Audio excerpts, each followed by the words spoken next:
Hello.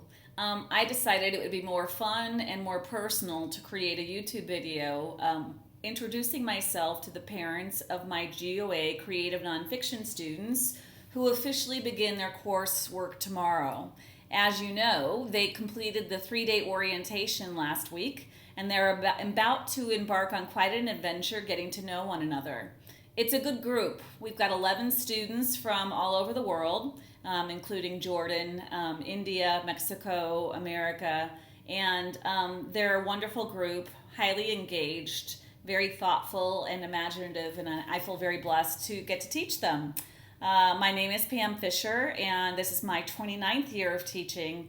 I teach in the Midwest in America in Indianapolis, Indiana. And I teach all seniors in my bricks and mortar school. I teach AP Literature and Composition, as well as Honors Senior English. I wanted to walk you through briefly how the course is laid out, just to show you that this is always going to be the home page that you see in front of you.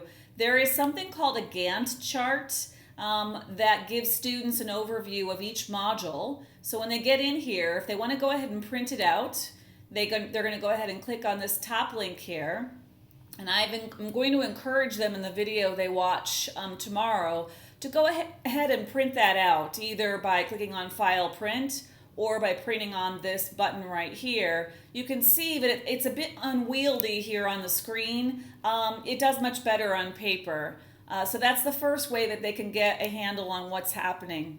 The second thing that they can do is once they're ready to go into a given module, such as this one being Module 1, they're going to go ahead and see a thumbnail sketch of tasks they need to complete. So they'll work their way through this list, and you'll see there are due dates for each line. So it really takes them neatly through the chronology of what's due when.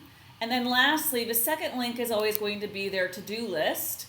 I grew up in a family of list makers, and so this is something I actually started doing midstream last fall when a handful of students were just not digging the Gantt chart. It did not work for them. And so I created this in addition to the thumbnail sketch and the Gantt chart.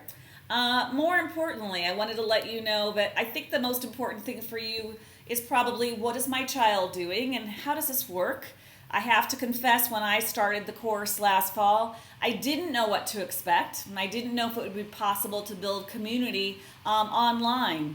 And it truly happened. I feel as invested in and as connected to my former GOA students from last fall at this time as I do my brick and mortar students who I taught at Park Tutor.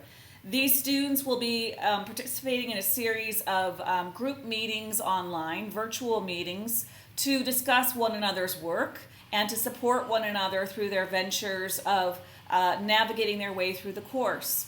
They'll start off with a brief course introducing them to what this term creative nonfiction means, and then they will embark on writing a personal narrative essay.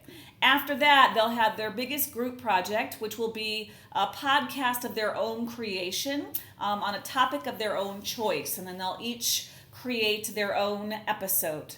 After that, they'll be doing an op-ed column for the New York Times, which I will actually have them submit.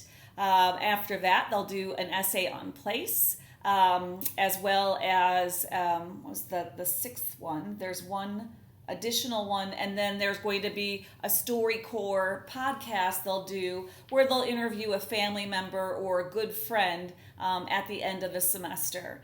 One thing that we did learn last semester, I had the group podcast project in December. It was not good.